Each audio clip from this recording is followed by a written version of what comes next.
High everyone, नमस्ते। आज म एउटा सानो बढी जानकारी दिन गइरहेको छु। हामीले सधैँ पिउने ब्ल्याक टीमा एक्स्ट्रा फ्लेभर कसरी इन्क्लुड गर्नुपर्छ। सो ढिलो नगरिकन भिडियो सुरु गरौँ।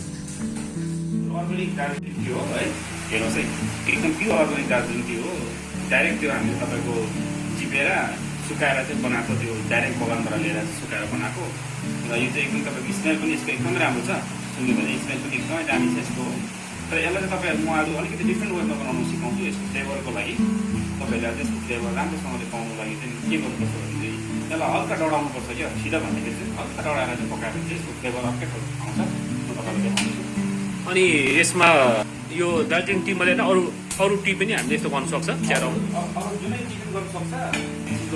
चियापत्ती हुन्छ नि, टी लिफ मेक्सिको त्यो डल्लो परेको के अरे सिप्सीहरू हुन्छ है, डल्लो परेको टाटा टीहरू हुन्छ होइन। हजुर, त्यो पनि तपाईँको प्लेन छ, मतलब त्यसको स्मेल छैन भने तपाईँले हल्का यसो तपाईँको यसमा फ्राई गरेर पहिला अलिकति हल्का डढायो भने त्यो पनि तपाईँको एकको बिस्री गर्नुहोस् न, यस्तो दामी टेस्ट आउँछ त्यसको पनि।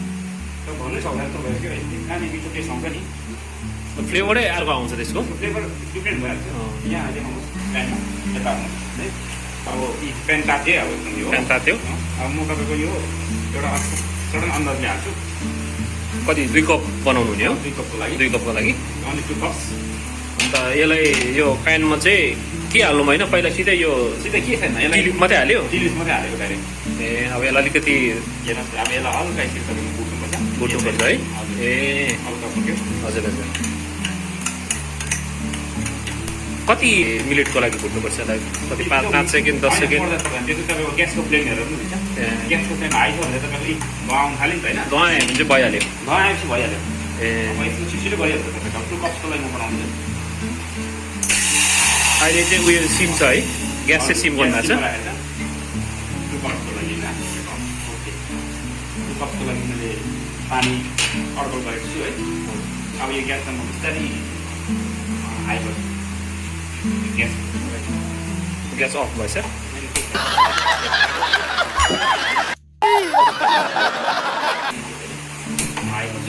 अब यस्तो गऱ्यो भने चाहिँ तपाईँको नर्मल चियापत्तीको के हुन्छ त्यसको पनि एकदमै दामी हुन्छ। त्यसको स्मेल राम्रो हुन्छ। तपाईँको उम्लेपछि कलर आउँछ है, सिमको कलर आउँछ। सेन्ट पनि मिठो आएछ। त्यहाँदेखि यस्तो चाहिँ तपाईँको स्मेल दामी आयो।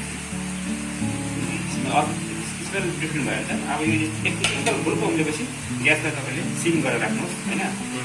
र तपाईँले हल्का यसलाई कभर गरिदिनुहोस्। बुझ्नुभयो?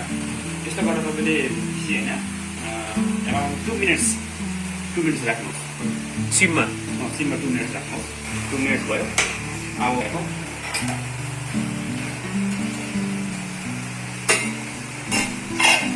हेर्नुहोस् एकदम बढिन्छ है। अब यसलाई तपाईँको केही चिनी सुगर हाल्नु पनि भयो, चिनीहरू यही हालेको लगाउनु पनि भयो। कति खानु मन छ होइन, चिनी खाने चिनी, नुन खाने नुन।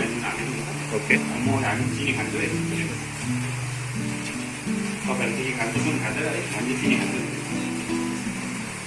चिनी लाइट हाल्नु पनि भयो तपाईँको, किनभने बेसी हाल्नु चिनी, हामी चाहिँ लाइट चिनी खान्छौँ।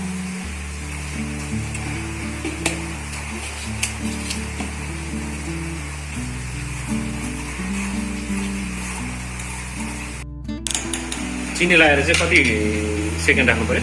चिनी लगाएर तपाईँको हार्डली 10 सेकेन्ड राख्नु भयो होइन। चिनी त तपाईँको चिनी फिटिन्जल मात्रै। हिटले नै त एकदम अब उयो भइसकेको हुन्छ, मेल्ट भइसकेको हुन्छ। ल अब सक्यो है, यो टी इज रेडी नाउ।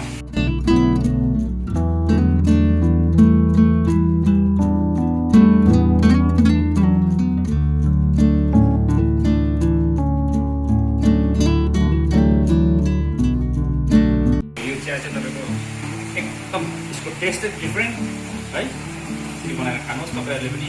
तपाईँले होइन एकदम खाएर मलाई कमेन्ट गर्नुहोस्। Darjeeling tea itself gives a very good taste होइन। आफ्नै यसको टेस्ट छ, तर पनि हामीले अलिकति तपाईँको हल्का फ्राई गरेर बनायो भने चाहिँ त्यसको टेस्ट अझै के तपाईँको अझै टेस्ट भएर जान्छ।